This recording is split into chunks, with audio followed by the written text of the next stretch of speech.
Alors, je voudrais profiter de cette tribune pour évoquer avec vous certains sportifs belges et étrangers qui m'ont permis d'affûter mon courroux au quotidien.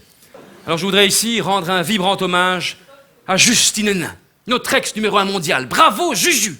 Je me levais la nuit pour la voir renvoyer Serena Williams à ses chères études. Vous voyez, Serena Williams, Mike Tyson dans le corps de Big Mama.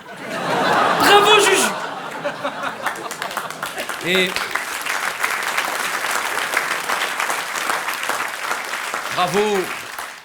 Bravo également à David Goffin, hein, notre espoir. Bravo, David.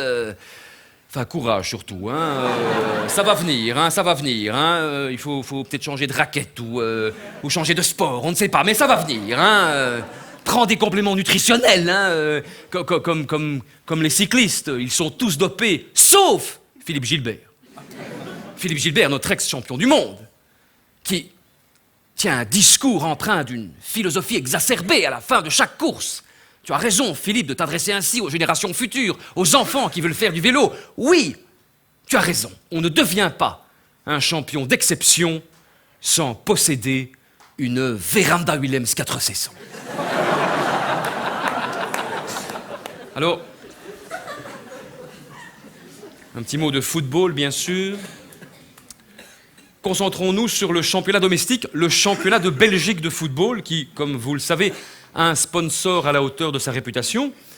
Rappelons que le championnat d'Angleterre se nomme the England European Championship League, alors qu'en Belgique, c'est de Jupiler League. Hein. Bon, nous allons donc nous concentrer sur Standard Anderlecht, hein, bien sûr. Je regardais dernièrement un des 18 Standard Anderlecht de la saison, confortablement installé dans mon canapé. Ma fille de 11 ans rentre dans la pièce, se cale devant la télévision, regarde le match quelques instants et me dit « Dis donc, papa, pourquoi tu regardes un match au ralenti ?» La fille de son père. Le cynisme, l'humour noir, j'adore. Ah, j'adore. Oh, elle m'a déjà beaucoup déçu, vous savez, mais je l'adore, elle. Elle m'a beaucoup déçu. Au mois de juin dernier, elle a remise des prix à son école. Elle m'a ramené un prix. Un seul. Celui de néerlandais. Trahi par son propre sang. Oh, et je lui avais promis de l'argent si elle me ramenait un prix. Elle adore l'argent et elle n'y connaît rien au foot. C'est Georges Lekens. J'ai enfanté Georges Lekens.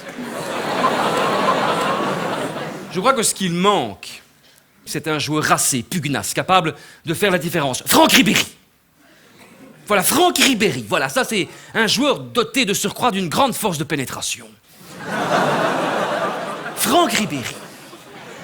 J'adore Franck Ribéry. Voilà un homme. Franck Ribéry. Prenez-le par la main. Franck Ribéry. Emmenez-le au Louvre.